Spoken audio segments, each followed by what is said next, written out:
नमस्कार, मी सय्यद हारून अली. दैनिक लोकफन न्यूजमध्ये आपले सहर स्वागत आहे. आज दिनांक 23 जानेवारी 2026. आज आपण सिल्लोड तालुक्यातील भराडी सर्कल इथं आलेलो आहे. इथं जिल्हा परिषद शाळेला कॅन्टीन डेचं आयोजन केलेलं आहे. सुभाषचंद्र बोस जयंतीच्या निमित्तानं आपल्यासोबत आहे. स्थानिक स्वराज्य संस्थेच्या जिल्हा परिषदेच्या निवडणुका चालू आहे 2026च्या. आपल्यासोबत आहे भराडीचे उमेदवार पंचायत समितीचे नारायण खोमणे साहेब.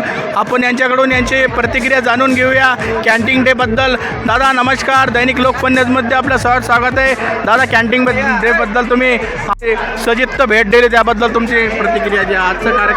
आजच्या कार्यक्रमाबद्दल प्रतिक्रिया देण्याच्या अगोदर मला तुम्हाला या ठिकाणी सगळ्यांना सांगायचं आहे की अशा प्रकारचे जे काही उत्सव असतात जिल्हा परिषदेच्या शाळेमध्ये लहान मुलांचे, ते मोठ्या प्रमाणावर आपण घेतले पाहिजे, ज्यामुळं मुलांचा उत्साह द्विगुणित होतो.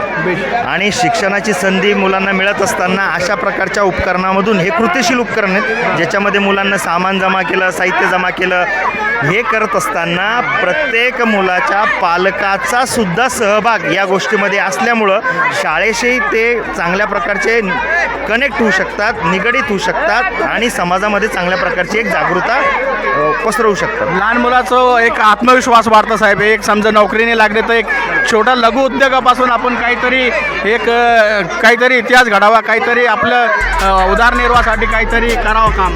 नाही, आता कसं कृतीतून शिक्षण जर मुलांना मिळालं ना, तर अशा प्रकारच्या उपकरणामधून मुलं स्वतः कृतीशील तयार होतात. कारण आता हे प्रॅक्टिकली नॉलेज आहे, ह्याच्यात मुलांना करून पाहिलं, साहित्य जमा केलं, कशापासून काय केलं, आणि प्रत्येक या ठिकाणी जे आयटम पोरांना बनवले खायचे, गुलाबजामुन बनवलेत, काही मुलांना पोहे बनवलेत, पण प्रत्येक मुलाच्या त्या पदार्थामध्ये, दोन मुलांच्या पोह्याच्या पदार्थामध्ये वेगवेगळ्या प्रकारची टेस्ट आहे. म्हणजे एक चव वेगळी, चव वेगळी आहे, नवीन नवीन गोष्टी याच्यातून तयार शिकायला मिळतात, आपल्याला सुद्धा शिकायला मिळतात. सर, तुमचं गाव भराडी एकतेचं प्रतीक आहे आणि हिंदू मुस्लिम सगळे आता इलेक्शनसुद्धा आहे स्थानिक स्वराज्य ZP च्या. तुम्हाला अभिनंदन साहेब. मी पुन्हा येईल. जय हिंद, जय महाराष्ट्र. ओके, धन्यवाद. थँक्यू.